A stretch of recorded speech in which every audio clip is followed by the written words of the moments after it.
They don't know even my political agenda. An armed insurgency that was perpetuated in northern Uganda by rebels of the Lord's Resistance Army for over 20 years left hundreds of people dead and thousands displaced.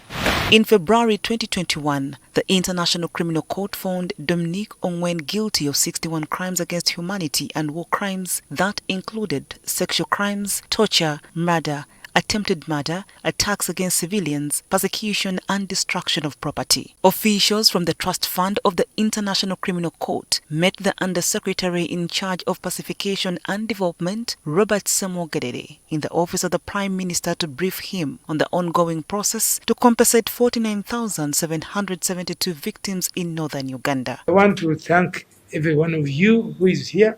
It shows the commitment that we have and the desire to see that the victims of insurgency, especially in northern Uganda, are addressed very well to the logical conclusion. Scott Bartel, Program Officer from the Trust Fund of the International Criminal Court, says that the court has earmarked 52.4 million euros, approximately 200 billion Uganda shillings for the exercise, and each victim expected to receive 750 euros, about 2.8 million Uganda shillings. Total cost of his crimes, the total cost of the injury that was perpetrated or caused by Ongwen's crimes is 52.4 million euros.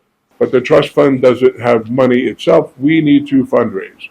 We have to go to donor governments, we have to go to foundations and other institutions to mobilize and to fundraise on behalf of the reparations order. Currently, the International Criminal Court is carrying out outreach to several stakeholders and the victims to understand how this process will be carried out. Already we have started receiving challenging feedback from the communities. Two honorable members of parliament who have called me already, they expressing concern that you have supplied forms, that their electorates have started approaching them, that they are hearing that forms are moving around. And some of them believe that they are the parents who died, who were massacred, and they have not received forms. Make very clear what is happening, by who is eligible, to be very open with the public and tell them you are not eligible for this, but you are eligible for that.